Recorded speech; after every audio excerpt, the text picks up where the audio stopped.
sudah memberikan rambu-rambunya untuk para lajang. Tentu adalah lihat fisiknya, cantik tidak, tampan tidak. Cantik dan tampan ini menjadi sedemikian penting karena kalau nanti sudah menikah wajahnya butek, susah untuk melayaninya. Boro-boro mau melayani, mukanya aja enak gitu. Jadi pilih yang tampan dan cantik. Tampan dan cantik ini relatif. Bagi saya, suami saya paling tampan sedunia. Bagi ibu-ibu, walaupun suaminya udah gak punya gigi, tetap aja paling tampan sedunia. Rambut memutih, keriput, tetap aja paling tampan sedunia. Intinya adalah tampan dan cantik relatif, maka pilihlah. Makanya sebelum menikah kan ada yang namanya disuruh nazar, disuruh melihat yang sekiranya bisa menyenangkan hati kita ketika dipandang. Rasul juga memberikan saran selain lihat dari fisiknya, lihat dari keturunannya. Makanya benar nih kalau ada orang tua mengatakan periksa dulu bibit, bebet, bobotnya, gitu ya biasanya tuh ya. Kalau menasihati anak-anak kita, periksa dulu itu orang siapa. Jangan asal cinta aja, emang nikah modal cinta doang. Periksa bibit, bebet, bobotnya. Kata Rasulullah, periksa keturunannya. Lihat keluarganya siapa, latar belakangnya siapa. Biasanya sih buah jatuh tidak jauh dari pohonnya. Kalau keluarganya baik, track recordnya baik, insya Allah biasanya, insya Allah anaknya juga baik juga, insya Allah. Betul ya? Lihat pergaulannya, lihat teman-temannya. Seseorang itu tergantung dari agama temannya. Lihat pergaulannya selama ini seperti apa. Kalau pergaulannya baik, insya Allah mudah-mudahan anaknya juga baik. Jadi pergaulan atau keturunan lah ya, orang terdekat dalam hidupnya itu juga mempengaruhi dirinya. Jadi Rasul katakan, lihat dari keturunannya. Keturunannya mulia, insya Allah orangnya juga mulia, insya Allah. Tapi kalau keturunannya buruk, track recordnya buruk, ya walaupun ada anaknya juga yang baik, tapi alangkah baiknya kalau kita sudah memilih keturunan yang baik-baik. Kemudian yang ketiga, lihat dari hartanya. Maksudnya adalah lihat dari hartanya, lihat ketika orang menikah maka dia memiliki kewajiban. Ar-rijalu qawwam, untuk laki-laki, ar-rijalu qawwamuna 'ala nisa'i bima faddalallahu ba'dahum 'ala ba'din bima anfaqu min amwalihim. Surah An-Nisa ayat 34. Laki-laki disebut sebagai pemimpin karena Allah berikan kelebihan untuk laki-laki. Salah satunya adalah kewajiban untuk menafkahi. Jadi pilih anak laki-laki yang sekiranya bisa menafkahi perempuannya. Pilih juga yang bertanggung jawab. Dengan dia bertanggung jawab, dia bisa menafkahi. Ada orang-orang yang memang harta kaya raya, tapi nggak bertanggung jawab. Pokoknya nggak tahu lah nikah yang mana. Gitu ya. Jadi kita memilih khususnya untuk perempuan yang hendak menikah, pilih atau laki-laki yang hendak menikah. Salah satunya yang boleh kita lihat adalah dari hartanya. Seorang wanita bernama Fatimah binti Qais, ibu sekalian, pernah mengatakan pada Rasul, siapa ya yang harus aku terima? Pinangan dari siapa? Abu Jahal, orang yang, kata Rasul, jangan. Abu Jahal, orang yang meminang adalah orang yang suka pukulin perempuan. Jangan pilih laki-laki yang begitu. Kedua, Muawiyah adalah orang yang miskin. Jangan pilih laki-laki yang fakir, miskin sekali. Jadi nggak apa-apa kita lihat hartanya. Dalam artian bukan pilih yang kaya raya, adapun yang kaya raya dan bertanggung jawab, alhamdulillah bonus. Artinya adalah bahwa dia punya kesadaran untuk bertanggung jawab, untuk menafkahi istrinya. Dan yang keempat tentu yang sebaik-baiknya adalah lihat dari agamanya. Kenapa sih harus lihat dari agamanya? Kata Hasan Al-Basri, kalau dia mencintaimu, dia memuliakanmu. Tapi kalau dia tidak mencintaimu, dia tidak akan menzolimimu. Laki-laki yang baik agamanya biasanya pasti akan mematuhi apa yang dikatakan oleh Allah dan Rasulnya. Kata Rasul apa? Untuk laki-laki, wala tadribul wajah, wala tuqabbih, wala tahjur ila fil bait. Laki-laki itu nggak boleh mukul istri di wajahnya, nggak boleh mencaci maki istrinya, nggak boleh meninggalkan istrinya kecuali di rumah. Artinya apa? Laki-laki yang baik agamanya, baik juga akhlaknya.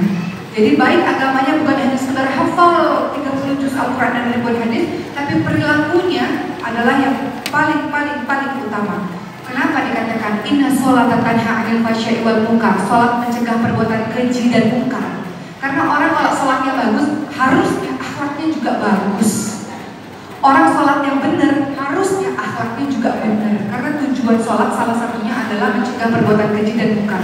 Periksa calon anak kita dan periksa calon kita bagi teman-teman yang mau menikah. Periksa sholatnya lah minimal.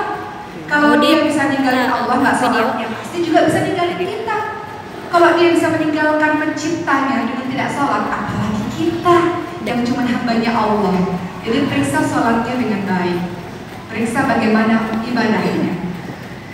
Begitu. Jadi kalau mau mendapatkan anak yang baik, ini berlaku untuk para gadis yang hendak menikah ataupun para ibu-ibu yang hendak mencarikan calon untuk anaknya. Pilihlah yang agamanya baik, nanti yang lain-lain menjadi bonus. Agama baik, ganteng, kaya, keren, baik, lah itu bonus semuanya, Masya Allah. Berikutnya apalagi kata Rasulullah, kalau mau dapat yang anak baik-baik, keturunan baik, kehidupan rumah tangga baik, apa sih tujuan menikah? Kita sekolah ilaiha wa ja'ala bainakum mawaddatan wa rahmah. Tujuan menikah kan mau sakinah, mawaddah, warahmah, betul nggak teman-teman sekalian, ibu sekalian? Tujuan menikah kan inginnya kita tentram, penuh dengan rasa cinta dan kasih sayang. Jadi menikah itu semua orang menginginkan kehidupan yang tenang, supaya bisa mendapatkan kehidupan yang tenang, tentram, lahir anak-anak juga dengan kehidupan yang tenang dan tentram, kita bisa mendidik dengan baik. Rasul berpesan lagi, ada lagi nih kriteria untuk memilih calon. Apa itu? Sekufu. Tahu itu sekufu, Bu? Sepadan, selevel. Selevel dalam hal apa? Dalam hal apapun. Dalam hal ekonomi kalau bisa sekufu, sepadan. Jangan yang perempuannya make upnya 20 juta, laki-lakinya nggak bisa beli make upnya misalnya. Perempuannya nggak rimbo lagi, susah, konflik. Sekufu dalam hal apa? Sekufu dalam hal pendidikan, selevel dalam hal pendidikan, sepadan. Sekufu dalam hal apa? Dalam hal apa? Status sosial. Boleh nggak sih kalau nggak sekufu? Boleh, tapi perlu penyesuaian yang lebih dibanding mereka yang sudah sekufu, betul nggak? Orang yang tingkat pendidikannya berbeda banget, jauh sekali, laki-lakinya sangat tinggi, perempuannya misalnya, mohon maaf, sangat rendah. Tiba-tiba ketika menikah, diajak diskusi, nggak pernah nyambung. Perempuannya nggak pernah mau belajar, laki-lakinya timbul kesombongan dan merendahkan perempuannya, konflik. Akibat tidak sepadan, tidak sekufu, tidak saling ridho satu sama lain, tidak saling mengejar ketertinggalan satu sama lain, timpang, kan Bu? Maka alangkah lebih baik memang yang sekufu, sepadan, selevel. Adapun kalau tidak selevel, tidak sekufu, tidak menjadi masalah asal bisa saling beradaptasi. Di zaman Rasulullah ada seorang wanita yang dinikahkan dengan Zaid bin Harithah. Wanitanya Zainab binti Jahsy. Mereka menikah namun karena tidak sekufu. Yang satu budak, yang laki-lakinya, yang perempuannya dari keturunan bangsawan, tidak masuk, akhirnya bercerai. Zainab binti Jahsy akhirnya menikah dengan Rasulullah SAW. Ibu-ibu atau teman-teman sekalian, kalau mau menikah cari yang kira-kira yang sekufu. Aku udah ngaji nih, cari laki-laki yang juga udah ngaji. Kalau laki-lakinya belum ngaji, perempuannya nggak ngaji juga, nggak apa-apa kalau itu satu sama lain dan saling mengejar ketertinggalan. Jadi sekufu, selevel itu penting agar tidak timbul konflik di dalam rumah tangga. Seperti itu. Kemudian bagaimana saran atau nasihat Rasulullah untuk para wali? Untuk para wali, kalau ada laki-laki yang baik agamanya, baik akhlaknya datang untuk meminang putrimu, engkau ridhoi agama dan akhlaknya, jangan ditolak, khawatir akan terjadi fitnah yang sangat besar. Ada anak-anak kita yang mau menikah, ibu-ibu sekalian. Kita lihat sebenarnya calonnya udah baik, akhlaknya udah baik, bisa menafkahi. Kemudian kita tolak dengan alasan yang tidak syar'i, khawatir terjadi fitnah yang besar. Maksudnya apa? Laki-laki dan perempuan kalau sudah berteman terus-menerus kita halang-halangi pernikahannya, apalagi alasan kita adalah alasan yang tidak syar'i, maka jangan kaget kalau suatu saat tiba-tiba mendengar kabar yang mengagetkan diri ibu-ibu sendiri. Anak-anak muda zaman sekarang bergaul bebas tanpa batas misalnya, jangan heran Kalau tiba-tiba udah DP duluan, khawatir nih DP duluan. Nggak boleh DP duluan kok, ya? Udah dicicip duluan, jangan sampai. Ini berlaku untuk para ibu-ibu, hati-hati. Banyak ibu-ibu yang mengatakan kalau anak-anaknya di malam minggu nggak ada yang ngapel. Nak, mana nak pacarnya nak? Kok nggak datang nak? Jadi kawan tua loh. Jalan sana tuh kayak teman-teman lainnya. Masa nggak ada yang ngejemput, nggak ada yang ngapel? Ibu malah suruh anaknya pacaran. Ih, gimana sih ibu? Ada loh ibu-ibu yang begitu. Ada ya, banyak ibu ya. Banyak. Oh, pergi dong ke Ancol kek, ke pantai gitu nah. Masa nggak ada yang ngapelin? Aduh, anak ibu cakep-cakep, ada yang datang, ada yang ngejemput, kenalin dong ke mama gitu ya. Mah izin mah kemana liburan ke luar negeri sama siapa? Oh, sama dia. Boleh. Kok bisa? Banyak ya fenomena ya Bu ya. Orang tua mengizinkan anak laki-laki, anak perempuannya berduaan dengan ajnabi orang asing, pergi berduaan. Ibu pikir berduaan dengan ngapa-ngapain? Anak saya soleh, minta ampun luar biasa, bisa menjaga dirinya. Jangan salah, sesoleh-solehnya orang tetap aja kalau yang namanya berdoa yang ketiga adalah setan. Setan gak akan bilang, berzina, gak mungkin. Setan tuh pelan-pelan, makhluk Allah yang paling sabar, namanya setan tuh. Kenapa paling sabar? Paling sabar godain manusia. Pelan-pelan, pegangan tangan dulu aja. Masa cuma pegangan tangan sih? Panggil dong Umi Abi gitu. Kan panggilan romantis. Dicium dong keningnya. Nah, setan nih. Masalahnya setan tuh ada dua Bu, dari golongan jin, dari golongan manusia. Iwasudurinas, minal jinnati wan nas. Jadi kalau ada teman-teman yang membisik-bisikkan kejahatan, namanya setan. Begitu pula kalau ada ibu yang mengatakan, nak pacaran nak, ibu juga namanya setan. Ada yang begitu ya. Jadi kalau saya susah-susah cari setan, kadang setan ada di dekat kita juga.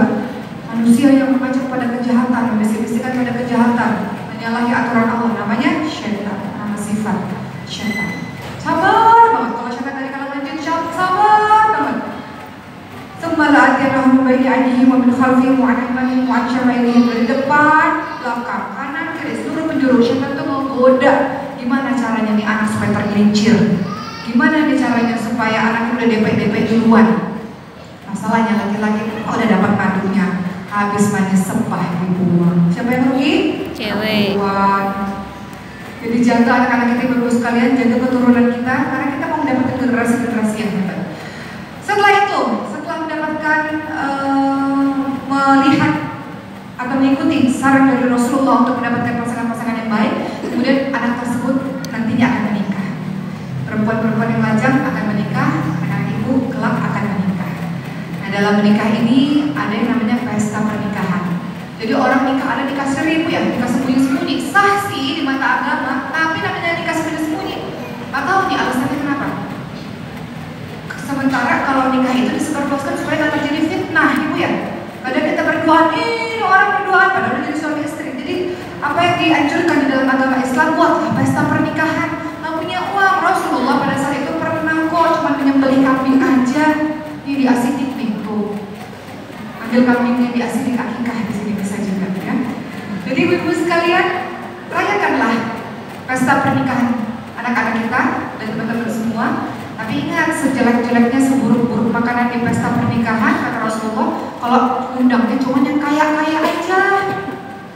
Jangan mengundang yang kaya-kaya saja, undang juga yang miskin-miskin, yang fakir miskin. Sehingga pesta tersebut mendatangkan keberkahan insya Allah. Setelah nantinya mereka menikah, kemudian ada yang namanya mulailah membangun bahtera rumah tangga.